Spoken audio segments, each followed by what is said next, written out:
Et j'ai le plaisir de vous parler de Tolkien, que certains disent Tolkien, à tort. En anglais, c'est bien Tolkien, d'autant plus que c'est une racine germanique. Je fais ma communication en 2 temps, pour la bonne raison qu'on a affaire ici à un auteur et une œuvre très complexe et très riche.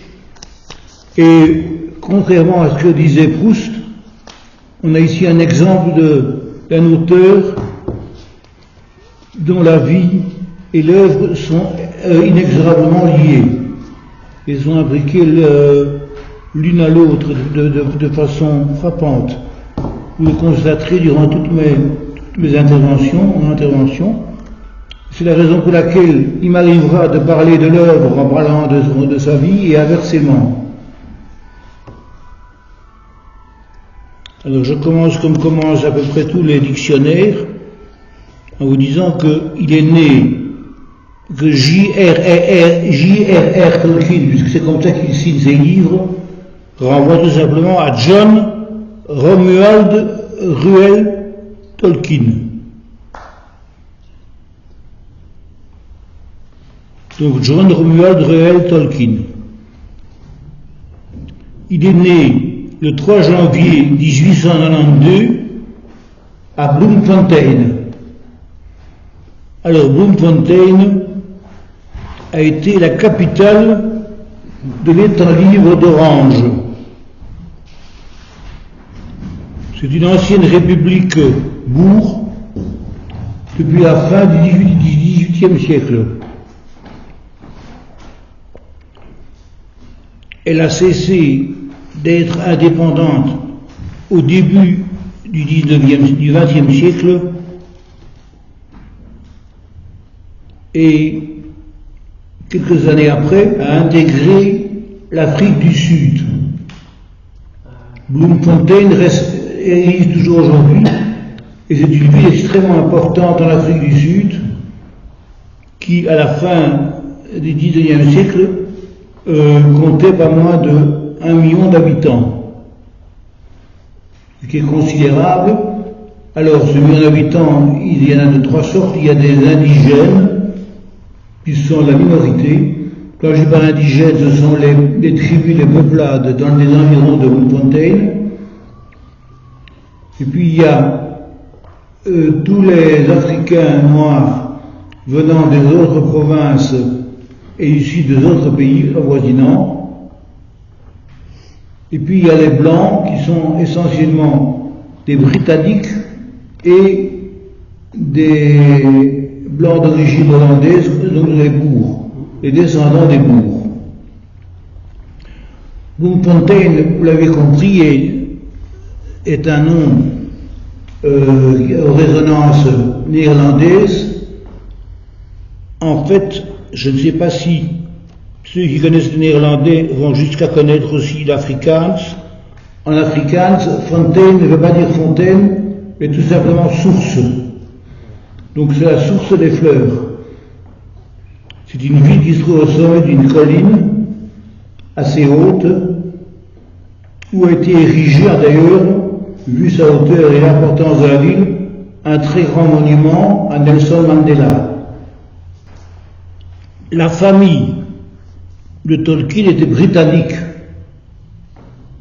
Son père et sa mère étaient tous deux originaires des environs de Birmingham. Ils s'étaient mariés à Birmingham. Alors ce qui est important, je le souligne tout de suite, ils s'étaient mariés en rite catholique. Alors que la famille de Madame Tolkien était protestante et que celle du père était agnostique. Alors ça joue un rôle très important. C'est pas pour rien que j'insiste sur ce point.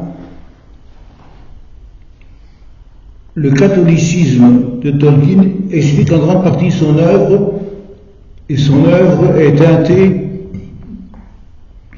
de la plupart des préceptes du catholicisme. et de manière générale de la chrétienté.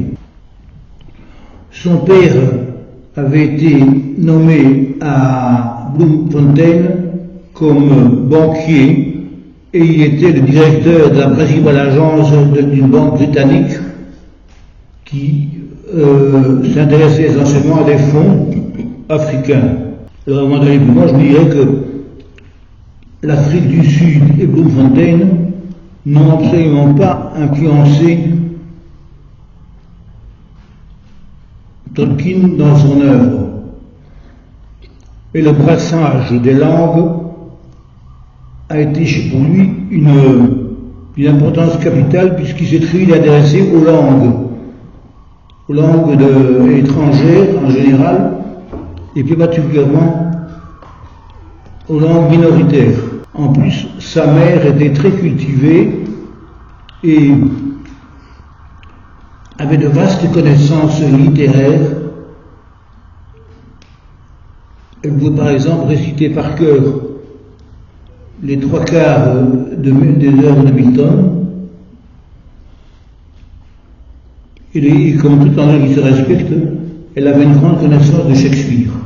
Alors, pourquoi est-ce que ça s'appelle l'État libre d'Orange? Tout simplement parce que au XVIe et au XVIIe siècle, ce sont essentiellement des explorateurs hollandais qui traversaient les actuels États de l'Afrique du Sud.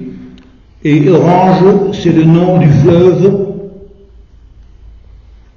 qui traversait le futur pays en deux, l'Oranje, comme on dit aux Pays-Bas.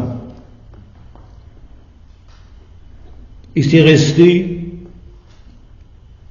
je vous l'ai dit, jusqu'au début du XIXe siècle. Alors je fais une première parenthèse, parce que je fais pas mal de petites digressions. Je ferai une première parenthèse, c'est qu'en effectuant mes recherches sur l'État libre d'Orange, figurez-vous que je suis tombé sur une marque de parfum. Alors il y a une marque de parfum de luxe et avec des essences très raffinées qui s'appelle État libre d'Orange. Alors je n'ai pas trouvé d'explication jusqu'au jour où j'ai trouvé un numéro de téléphone. Cette firme est installée à Paris. Alors j'ai demandé à la téléphoniste de passer quelqu'un qui connaissait l'histoire de la maison. J'ai eu affaire à une femme qui n'y connaissait absolument rien et qui n'a pas pu me répondre. Alors j'ai l'adresse, c'est quelque part dans le 16e, j'ai pas par cœur. On va aller voir. Mais la prochaine fois que j'irai à Paris, je me suis promis de faire un détour par l'adresse de l'État libre d'Orange. Ce que je peux vous dire, c'est que les parfums qui sont vendus sur Internet sont excessivement chers. Et que pour le même prix, pour un parfum inconnu, vous pouvez acheter n'importe quel Dior, n'importe quel Chanel. Donc je ne vous invite pas à vous précipiter sur ce parfum, bien que je n'en connaisse pas grand-chose. L'État libre d'Orange a été annexé, comme je vous le disais, à l'Afrique du Sud, non sans passer d'abord entre les mains du gouvernement britannique qui exerçait un rôle tyrannique. Il y avait des camps de concentration. J'en ai vu les photos sur Internet justement, et je vous avoue que ça m'a pétrifié. Ce sont des camps avec des tentes, exactement comme ceux qu'on trouve en Jordanie ou en Cisjordanie. Je peux vous le dire parce que moi je les ai vus de mes yeux, il y a maintenant 30-40 ans. Et c'était toutes des tentes. Et dans les photos que j'ai vues sur le net, qui sont des photos de la fin 19e, ressemblaient fortement aux camps de concentration que j'ai vus, essentiellement en Jordanie. Alors, contre il y avait des camps uniquement de femmes et des camps uniquement d'enfants. Et les camps de femmes étaient faits essentiellement pour qu'il n'y ait pas de population qui se développe. On ne voulait pas que les Noirs puissent féconder et proliférer dans le pays. Alors on a toujours tendance aujourd'hui à accabler les bourgs et les descendants des bourgs, alors qu'en fait le régime accablé était essentiellement la Grande-Bretagne. Et toute une série de personnes se sont dressées pour défendre la liberté et pour dénoncer ces traitements dans les camps, entre autres une certaine Emily House, que certains doivent connaître, qui a été la plus grande féministe britannique de la fin du XIXe siècle. Il y a eu d'autres personnalités, dont une mais familière, puisqu'il s'agit de Sir Arthur Conan Doyle, qui a profité de sa notoriété pour écrire dans les journaux toute une série d'articles sur les camps de concentration, et qui est allé lui-même sur place avant de faire un reportage important sur son œuvre, sur ce qu'il avait vu là-bas. Alors ce reportage fait partie intégrante de son œuvre dans les œuvres complètes de Sir Arthur Conan Doyle en Angleterre, en Grande-Bretagne. Ces textes sur les bourgs figurent en très bonne place. Et d'ailleurs les cendres de Emily House ont été intégrées à un monument qui se trouve à Bloemfontein et qui a été érigé pour dénoncer les atrocités des camps. Alors, pourquoi est-ce qu'Arthur Conan Doyle a été très écouté? Essentiellement parce qu'il était ce qu'on appelle un yeoman, c'est-à-dire une classe de la population britannique qui existe depuis le XVIe siècle et qui est intermédiaire entre l'aristocratie et la population normale. C'est une sorte d'aristocratie moyenne faite essentiellement de petites gens, de commerçants, des propriétaires terriens. À la fin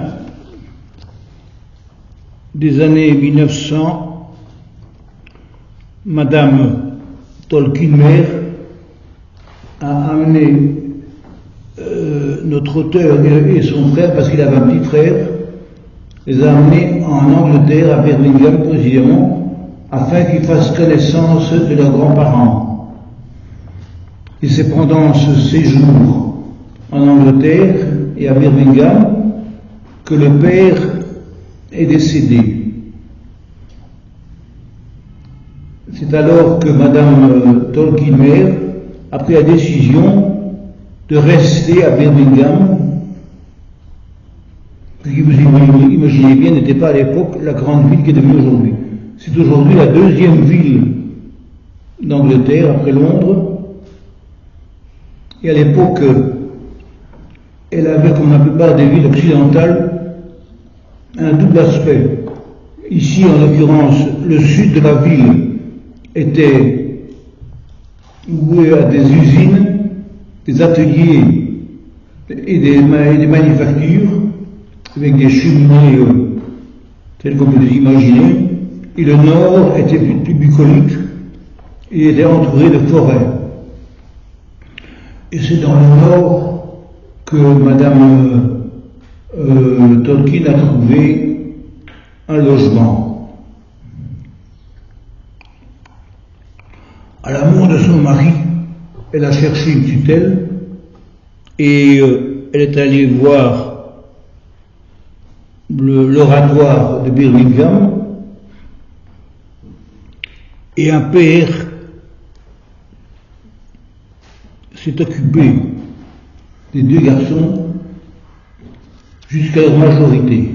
Donc, durant toute sa jeunesse, Tolkien a vécu dans ce paysage à la mi-bucolique, mi-citadin, et selon les préceptes catholiques. Je précise ici aussi que Tolkien n'est jamais retourné en Afrique du Sud, et comme il l'a dit dans une de ses lettres sont très importantes, c'est une sorte d'autobiographie par correspondance interposée. Dans une de ses lettres, il dit qu'il n'a jamais été influencé en quoi que ce soit par les paysages de l'Afrique du Sud et de l'État d'Orange, l'État libre d'Orange. La seule chose qui l'a frappé, c'est le brassage des langues. Aujourd'hui, Bloemfontein est connu aussi parce qu'il renferme le musée national des archives et de la littérature afrikaans, dont je vous avoue que je ne connais rien. Je ne sais pas si certains d'entre vous ont eu l'occasion de fréquenter cette langue. C'est une langue à part entière. Ce n'est pas du tout un patois du hollandais, du néerlandais. L'afrikaans comprenant non seulement des mots néerlandais, mais des mots d'origine africaine, plus précisément je vous avoue que je ne connais pas du tout, de la tribu Basotho, qui avait une langue spécifique, et forcément de l'anglais. C'est une des raisons aussi pour lesquelles il y a un grand tourisme vers ce pays, de même que vers deux pays qui étaient d'anciennes républiques hollandaises, comme le Botswana, ou le plus connu, le Transvaal. Transvaal étant donné également un nom néerlandais donné par un des explorateurs. Botswana étant le nom de la peuplade dominante dans cette contrée. Mais le Botswana et le Transvaal sont devenus des pays indépendants par la suite, et c'est qu'une partie de ces pays qui a été rattachée à la République d'Afrique du Sud. Alors une des principales raisons, sinon la principale raison des conflits entre les Hollandais et les Britanniques, et vous l'imaginez bien, géographique. Parce qu'on se trouve là, sur la route des Indes néerlandaises pour les Hollandais naturellement, et des Indes britanniques pour la Grande-Bretagne. À ce titre, Bloemfontein servait à la fois d'escale, de lieu de ravitaillement et aussi de comptoir commercial extrêmement important. Et ces conflits ont parfois duré jusqu'au milieu du XXe siècle, alors que la deuxième guerre des bourgs s'est terminée vers 1910. Je ne connaissais pas grand-chose des bourgs, et je vous avoue que je n'en connais pas beaucoup plus aujourd'hui, mais ça m'intéresse de connaître un peu davantage, et je me suis procuré 2 ou 3 livres sur le sujet, mais je ne les ai toujours pas lus. Pas même le Conan Doyle, qui sera certainement le premier que je lirai. À Birmingham, Tolkien se sent tout de suite extrêmement anglais, et il est même frappé d'une forme d'anglophilie presque maladive. L'Angleterre, pour lui, est le centre du monde, et il a horreur d'expressions comme la Grande-Bretagne ou de Royaume-Uni, considérant que si un Royaume-Uni c'est celui de l'Angleterre et qu'il fallait que ce soit son nom qui apparaît, il fallait que ça s'appelle Angleterre unie, les royaumes d'Écosse et celui du pays de Galles étant pour lui des royaumes secondaires. Et il n'aime pas non plus le terme de Commonwealth, dont l'Afrique du Sud a fait partie, vous l'imaginez bien, pendant longtemps, avant de s'en séparer par référendum à la fin du XIXe siècle. L'Afrique du Sud, et plus particulièrement Bloemfontein, s'enorgueillit d'avoir donné naissance à Tolkien aujourd'hui, mais lui-même et ses enfants, ses 3 enfants qui comptent beaucoup dans sa vie, parce que le dernier d'entre eux, qui se prénomme Christopher, a beaucoup œuvré pour publier des œuvres inédites de son père. Et la plupart des œuvres qu'on trouve aujourd'hui, avec des titres peu connus, sont non pas des ponts de tiroir, mais des récits ou des essais que son père avait écrits et qu'il n'a pas eu l'occasion de publier lui-même. Alors cette anglophilie est due aussi au fait qu'il s'est très tôt intéressé aux bases anglais, qui est pour lui la seule langue non chrétienne qui ait donné une littérature non chrétienne. Et entre autres, il y a un livre que je ne connais pas qui s'appelle le Beowulf, qui est considéré comme le grand livre de l'Antiquité écrit en bas anglais et que Tolkien a traduit en anglais moderne. C'est à Birmingham également que Tolkien s'est marié avec une femme qu'il avait connue 8 ans plus tôt, mais qu'il n'avait pas pu épouser à cause de son tuteur. Tolkien aura 3 enfants, comme je vous disais tout à l'heure. Non, pardon, 4 enfants, 3 garçons et une fille. Alors donc très tôt, il s'intéresse à l'anglais, aux bases anglais. Comme vous le savez, j'imagine, l'anglais a d'abord été une langue d'origine anglo-saxonne, puis exactement anglo et pas saxonne. Ce sont 2 choses différentes. Alors il faut distinguer anglo-saxon comme terme géographique et anglo-saxon comme terme linguistique. Aujourd'hui, on dit anglo-saxon pour la plupart des pays qui parlent l'anglais et qui sont comme l'Inde, la Nouvelle-Zélande, l'Australie et pendant longtemps donc l'Afrique du Sud. Alors que linguistiquement, l'anglo-saxon, c'est 2 choses distinctes. Il y a d'abord anglo, qui est la langue des Angles, qui est une peuplade germanique, et puis les Saxons, eux, ils sont nombreux. Il y a à la fois donc les Saxons proprement dit, mais il y a aussi les Teutons, les les Goths, et d'autres langues de ce type, comme par exemple l'islandais. Et Tolkien, dans le courant de sa carrière universitaire, va fortement approfondir l'islandais qu'il aime beaucoup et s'intéresser au norrois, N-O-2-R-O-I-S, qui est la langue originelle de l'Islande et qu'il parlait couramment. Avant de briguer une place dans le monde universitaire, Tolkien, dans son coin, avait appris la plupart des langues existantes au monde. Il connaissait toutes les langues latines et la plupart des langues anciennes, inconnues pour la plupart des gens, comme le norrois justement. Il faut savoir que la Grande-Bretagne a été, comme quelque sorte, laissée libérée par les peuplades venant de la Germanie et de la Scandinavie après le départ des Romains. Les Romains ont laissé Britannia, l'île des Britanniens,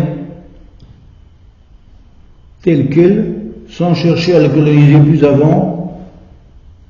Et dès qu'ils sont partis, le pays a été envahi par toute une série de peuplades venant du nord de l'actuelle Allemagne et du sud de la plupart des pays scandinaves.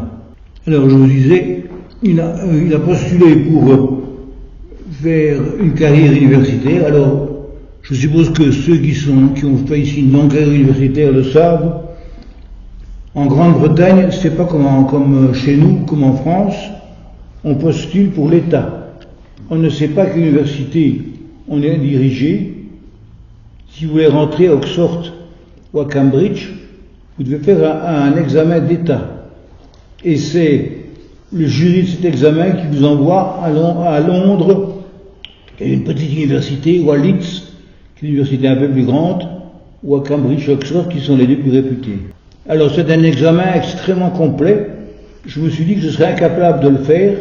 Il faut connaître et parler le grec, le latin, le bas anglais, l'anglais forcément, et avoir étudié à fond Shakespeare.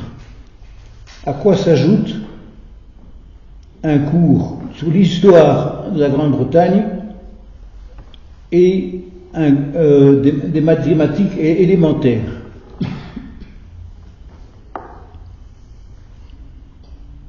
Donc c'est quand même énormément d'examens. Je ne sais pas si ça tenterait certains d'entre vous entreprendre une carrière dans une université anglo-saxonne, non anglo tout court. Il a d'abord été nommé à Oxford,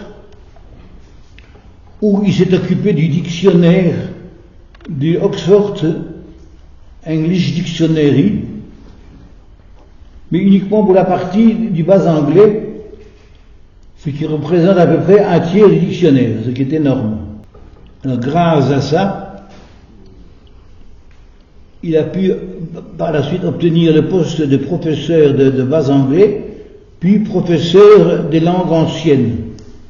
Donc tout ce dont je vous ai parlé là, le norrois, le saxon, etc., plus le latin et le grec.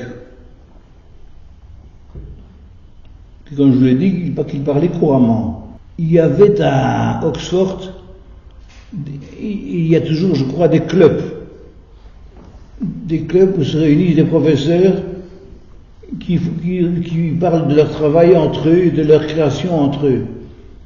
Et on dit que Tolkien était capable de prendre un texte dans n'importe laquelle de ces langues et la traduire à haute voix tout de suite en anglais.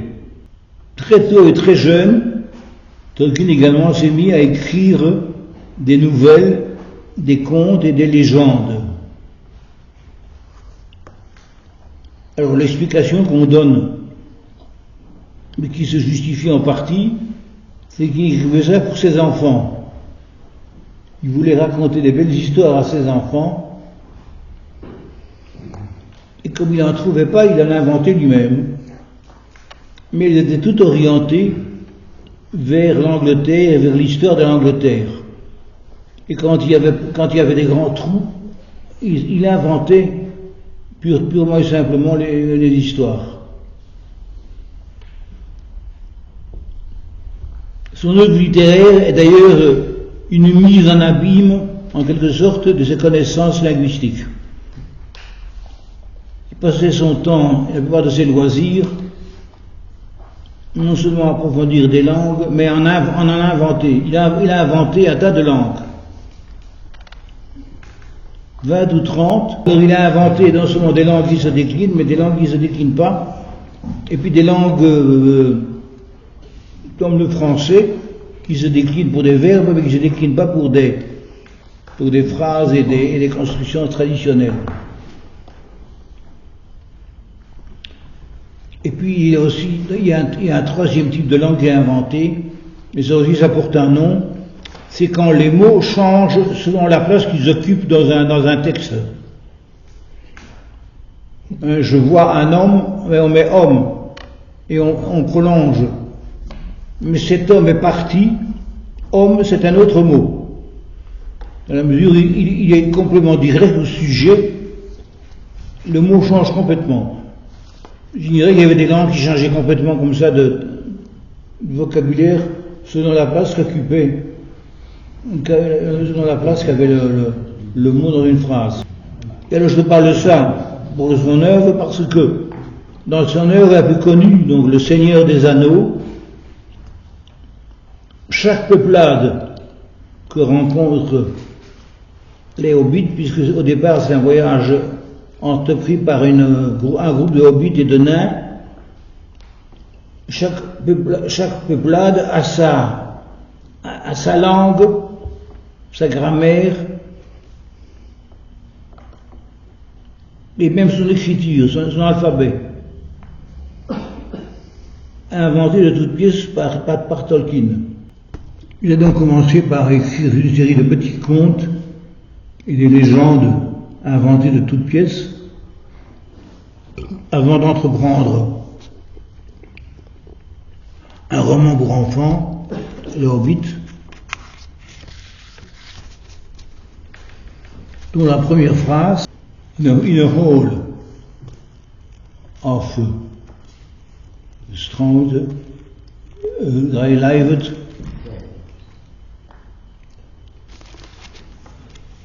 a Hobbit.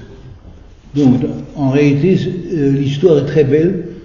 Il a écrit cette phrase dans un cours de langue, en donnant son cours de langue, brusquement, cette phrase, il y avait dans un trou de la forêt, de la terre, un hobbit. Alors personne, lui-même ne savait pas d'où venait ce mot.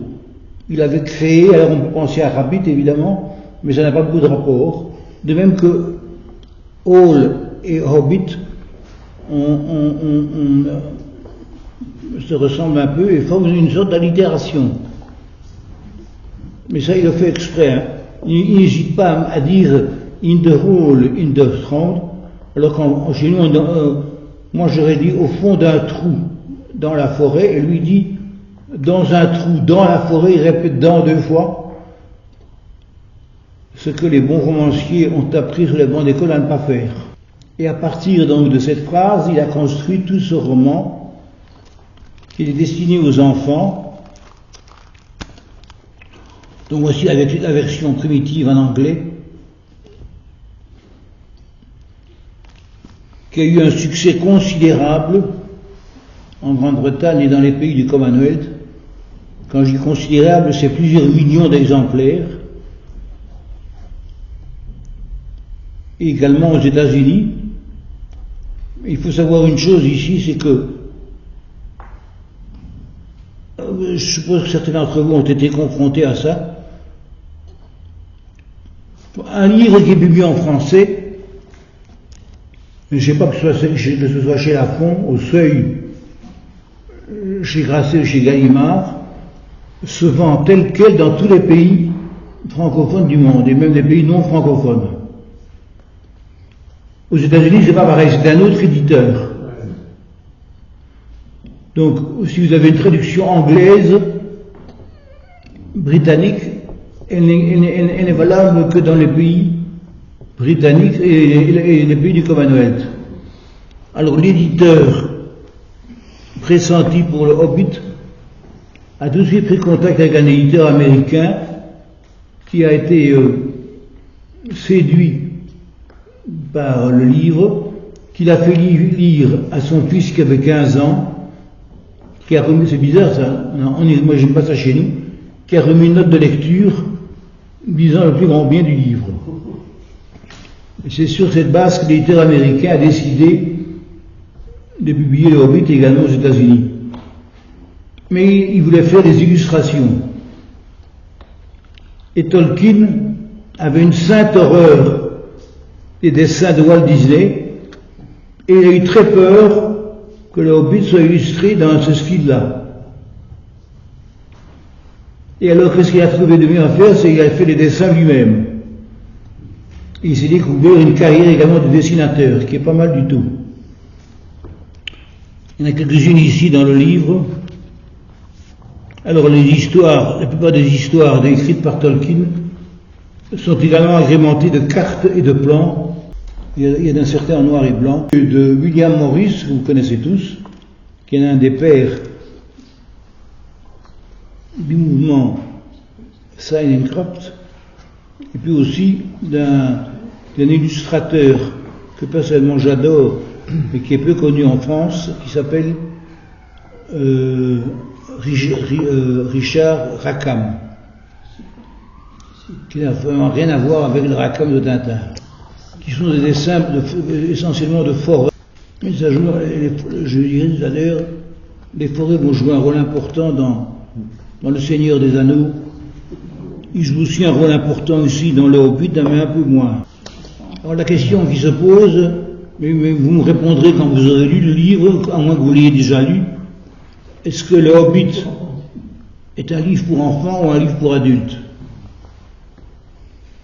Question majeure qu'on pose aussi pour d'autres grands textes comme Alice au pays des merveilles ou Moby Dick ou certaines grandes œuvres comme ça de la littérature L'île au trésor.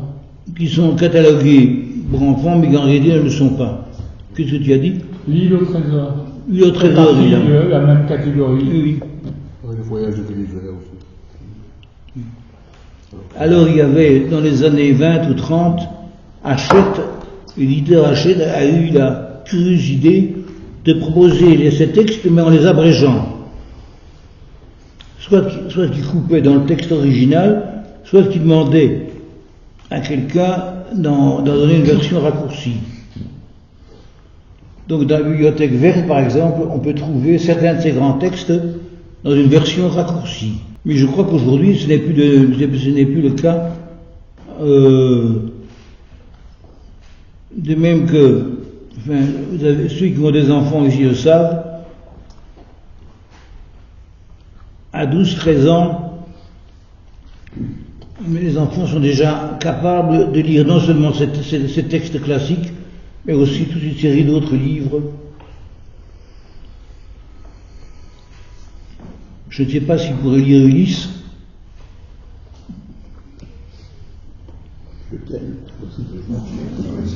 En tout cas, chez moi, je n'ai pas fait l'FC, je n'ai pas essayé ça avec mes filles. Et tu as essayé de faire lire Ulysse par tes enfants? Non, par contre, Proust, ça marche bien. Proust, à 13 ans, lui, à haute voix, ça marche bien. Ah oui? Mais, d'une certaine manière, c'est un récit long, circonstancié, mais fluide. Tandis que Ulysse, il y a plein d'étagements, de narration, de changements de langue et de ton. C'est beaucoup plus compliqué. Même pour nous, c'est plus compliqué. Enfin, aujourd'hui, le Hobbit est plutôt considéré comme un livre pour adultes. C'est d'ailleurs le Hobbit qui va donner naissance au Seigneur des Anneaux, parce que devant l'immense succès de l'ouvrage, et c'est ce qu'on fait partout aujourd'hui dans tous les domaines, on demande des suites. Et l'éditeur anglais a demandé à Tolkien de faire une suite. Et sa suite, ça a été Le Seigneur des Anneaux, qui est 10 fois plus gros que ça. Ceci, ça ne constitue que 200 pages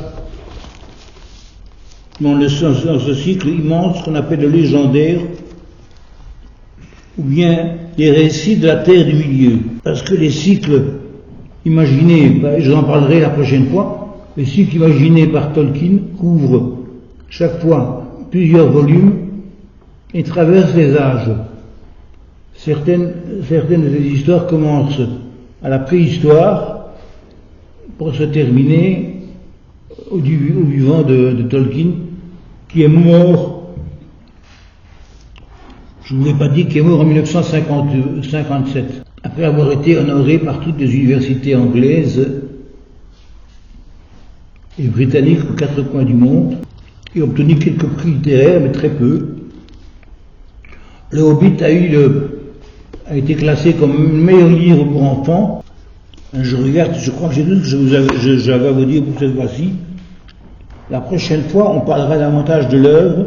Je vous ai donné un avant-goût avec le Hobbit et en vous citant la première phrase. D'ailleurs, c'est quelque chose que Tolkien dit également, et c'est pas le cas chez moi, je ne sais pas ce que je vous répondrai chacun, tous les romanciers qui sont là. Il dit, je trouve toujours le mot avant l'histoire. Et c'est avant le mot, c'est pas à partir du mot que je construis les histoires.